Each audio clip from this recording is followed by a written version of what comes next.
G'day, Keithy here. Thanks for joining me again. We're in for another FIFO video today. But before we get going, I wanted to say g'day to all the blokes that I work with. You know who you are. G'day. Don't forget to subscribe, boys. And you can check out Chilling with Keithy up there. You know the drill. And same goes to you guys. Chilling with Keithy up there. That's how you can get into contact with me. You can comment all you want down here on YouTube and I'll answer them, definitely.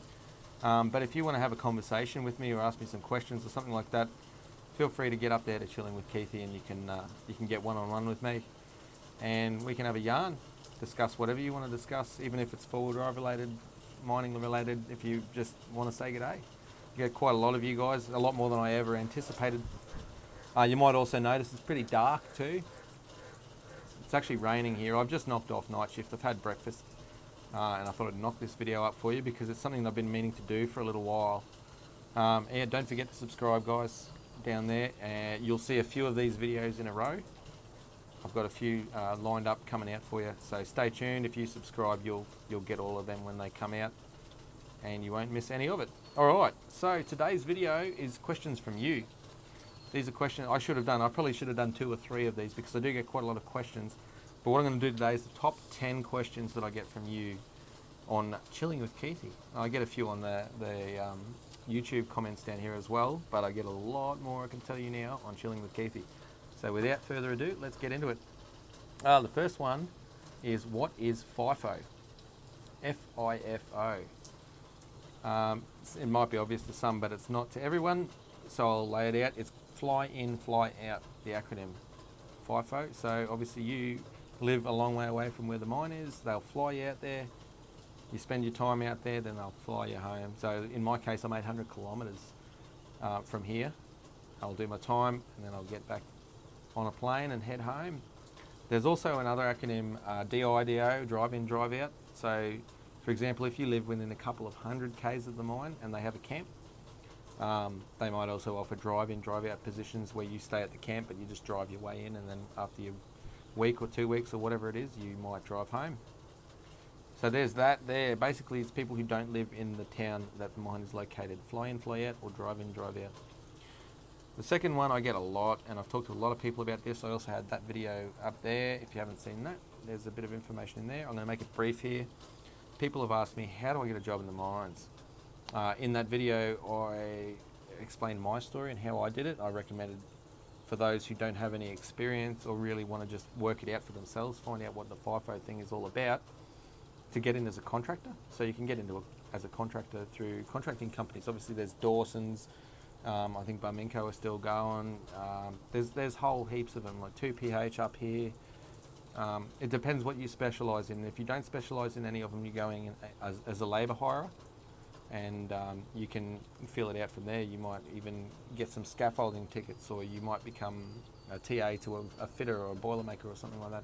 There's a lot of things that you can do that way. If you want to get a job permanent at the mine, you can either go in that way as a contractor, build relationships, talk to them. Hey, have you got any jobs coming up? Get to know them, and you know, maybe get in that way. But there's also the other option. There's websites that have jobs listed, such as Seek. And if you sort of have a vague idea of what you want to do, then you can jump on Seek, and all of their criteria is in there, the things that they want people to have who are going to apply for those jobs. You can see there for yourself. They're asking for people with loader tickets, or you know, forklift tickets, or grader tickets, or drilling experience, etc., etc. So that pretty much tells you what you're going to need if you want that certain position. There are other jobs in the mine too. Don't forget, we're going to have accountants, environmental. We're going to have HR, we've got health and safety, that's everywhere. We've even got like superintendents, managers, etc., but those ones generally tend to be guys who have worked their way up in the mine, because obviously they're going to have mine experience to do the superintendent and managerial type jobs in the mines. So I hope that helps you there. Third question, what job should I get? I get this one a lot. And I can't answer that one without knowing who you are or what you're good at, what your physical and mental skills are. So generally that's my reply. If someone says, what job should I go for in the mine? I say, well, what are you good at? Another thing that people often don't think of too in remote fly in, fly out camps is they need to cook the food for people. They need to clean the rooms, clean the mess, They need people to maintain the ground, so you could be groundskeeper Willie. That's one side of it. And then you come over to the mining side of it. You've got labouring type jobs. You work in a plant. You could be a fitter. You could be a boilermaker. You could be an electrician. You could drive trucks. You could drive graders. You could be a dispatcher. So you coordinate all of those pieces of mobile equipment. You could be a scaler underground. You could be a driller. I mean, I get a lot of people asking me about the driller thing, and we'll get to that. I do believe it's down here. Yeah, it is. It's down here. We'll get to that one as well. So there are so many jobs. If you don't have an idea of what they are, Google what those jobs entail to see if that's for you. Definitely the way to do it. If you feel free to obviously message me and ask me the question, and I'm going to ask you the same things I am here, which is, what are you good at? What's your background? What do you want to do? Do you want a physical job? Do you want a job where you're not so physical? And there are a few of them, but I'm going to tell you now, if you want the big dollar signs, and you're going into a job that's not a very labour-intensive job, then you'd better have some qualifications if you want big money. Number 4, how do I get a job as a driller? You work your way up. So you're going to have to sweep the floors before you can earn the big dollars as a driller. And generally, from my knowledge, just the people that I've talked to, if you want to be a driller, you wait for someone to die. It's a very, very sought-after position. But it's also, there's not that many of those positions available, and you're going to have to be a driller's offsider first to start that. If you want to know what a driller offsider needs to have qualification-wise, then you're going to need to get on Google driller offsider and see what they want. Okay, so what's the next one? What tickets do I need? That depends on what job you're going to go for or what job you have. I can't say go and get a forklift ticket and you'll get a job. Unfortunately, that's not the case. As I said before, if you jump on Seek or any of those websites, or even ask a contracting company, what would be beneficial for you in order to get a job, they'll give you a hand with that, depending on what job you go for. Because if you're going to drive a big dump truck, they're not going to care if you've got a forklift ticket. Likewise, if you have a HR license, it doesn't necessarily mean you're going to get onto a grader or something like that. There's a lot of things. So as far as tickets go, it's sort of specific to jobs. Number 6, what do you do? I am a concentrator technician. That's the technical name. Some mines call them process operators.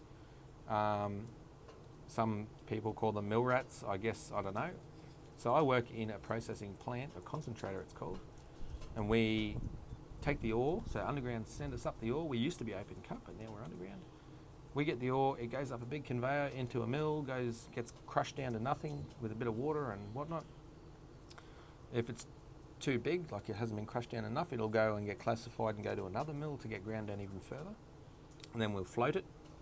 So that's where we add some chemicals to it and blow bubbles. It's like getting a straw and blowing it in a cup. We do that, and the chemicals that we add make the copper float to the top and over the side, and that's the good gear, and the bad stuff goes out the back end up to our tailings dam. The copper goes through another process called cleaning, where we further, it's not refining, but we clean it. So we want to make it more pure. And again, we'll add certain chemicals to it, and eventually it'll come out at a higher concentrate grade, and then we'll dry it out. It'll get on a truck and go off, get smelted and sent to a port somewhere, and off it goes overseas to the London Metal Exchange, and they do their thing over there because that's what the big CEOs get paid to do. That's what I do in short. There's a lot more to it than that. There's a hell of a lot of plant, multi-million dollar plant that I operate. Number 7. I was about to say, why do you harass me? But it's, what hours do you work? My writing's that good I can't even read it. I work 12.5-hour days. I get paid for 12.5-hour days, I should say. Most days I work pretty much 13 hours. But I get paid for 12.5 hours. Some mines will do 12 hours, some mines will do 10 hours. If you're in a smelter, for example, I'm pretty sure the hours are a little bit shorter because that's very, very hot work. So obviously it's very taxing on your body. You can't do 12 hours of that without something happening, you know, and there's extended breaks to cool down and whatnot when you're doing smeltering work. But most mines will do a 12-hour shift if you're on the ground. If you're in an office and you're in a environmental position or accounting or Those kind of positions, generally they're only 8 to 10 hour shifts, and the rosters vary with those ones too. Usually the admin type people are running a 5-day on, 2-day off type roster, or if they are flying in and out, they'll do whatever roster most of the mine is doing. Number 8, how do I convince my wife to let me do FIFO? You buy her lots and lots of jewellery. No, I don't think even jewellery is going to work. Okay, so it takes a very strong woman, and I'm going to talk the man to the woman thing here. Obviously, everyone's different. Maybe the woman wants to come out. Maybe you are a same-sex couple. I'm just going to use man and woman for this. Don't get at me. It's hard on mums, on women, on girlfriends, with rosters, big rosters especially. The separation anxiety is a real thing. It's not as hard for us blokes, and I don't know why. Maybe it's just because we're typical bloody blokes or something like that. But if your missus, wife, girlfriend, mum, daughter, whoever has expressed disinterest in you doing FIFO, then I'd suggest you sit down and talk to them and make sure it's the right thing to do, because it can ruin your relationship if they're not really keen on you doing that. Being away from home for a week, 2 weeks, 3 weeks, however long those rosters are, is very hard on your wife, your partner, your missus, whatever, staying at home, because you know what? You're not there.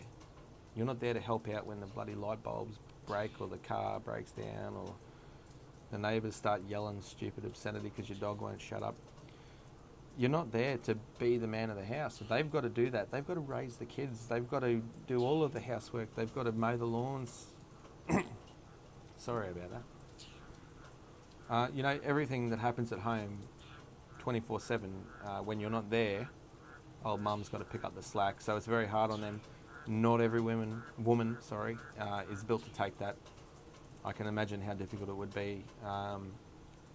If they're not keen for it, they're not keen for it. And is your relationship worth losing for that?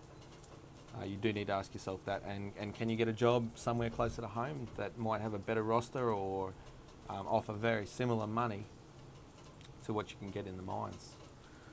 All right, we'll move on to the next one. Number 9. How do I know if my partner is cheating? This one I get a lot. You don't, unless you have actual evidence, proof that they're cheating, you can't say they are or are not, and I definitely can't do that, because I don't know your partner, or you for that matter, most people. If a person's behaviour has dramatically changed from what they're normally like, it is suspicious, but if you don't have proof, you can't say that they're cheating. That's the only advice I can offer on that, because I personally have been cheated on a number of times, and the key things that I picked up on were the behavioural traits. So they were less interested in talking, communicating, spending time, because communication out here is a very big thing. When you're away from home for a week, you need that communication. You need to keep that relationship strong. If you don't have that, then that's when things go awry, and relationships can break down from that. And number 10, the last one, my partner is cheating. What do I do? That's a question I get a lot of as well. Okay, so the people who message me and say, hey, my partner's cheating, what should I do? They have actual proof, because I know there are a lot of cheaters out there. I've experienced it myself. But I would never say someone's cheating without having proof of it. If you suspect they're cheating, ask them, talk to them. You don't go in with guns a-blazing, but if they are cheating, they're the scum of the earth.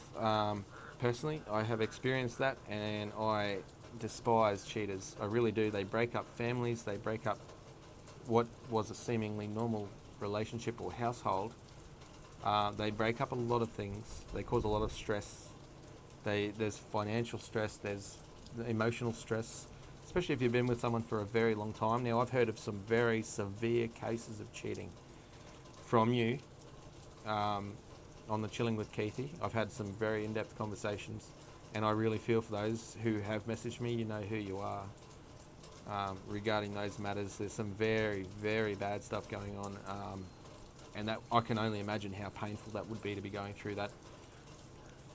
But my advice, if your partner's cheating, is it worth getting back with them? Once a cheater, always a cheater. And in my books, once you've cheated, you're gone. There's no second chances for that, because if they've done it once, they're going to do it again. And that's my opinion. You do what you want to do. If you are absolutely dead set that you want to try and work things out and you can trust them again, then by all means have a go. But my experience is that that's not the case. So that's something that you're going to have to do. It's a case-by-case type basis. Alrighty, so I'm going to rock and roll now, but I wanted to say thanks for watching. Don't forget to do all the subscribe thing there, and you'll get the next video is a FIFO video as well, just a heads up for all you guys. So subscribe, and you won't miss that. You can hit the bell, and ding, ding, ding. It'll annoy you. I don't have notifications on anything, but I'm different. I don't like noise from my phone either, so there you go. I hope to see you next time. Keep up the chatting on Chilling with Keithy. It's always a pleasure talking to you. Even those who just want to say hi, and I really appreciate your feedback. There's positive and negative feedback. I've had quite a lot of that. You just got to take the good with the bad, and everything's constructive that I've got. I've had no one being aggressive, so that's really good. I'll take all feedback from you guys. So keep that coming. Hello, good night, good morning. Auf Wiedersehen. See you next time. Take care.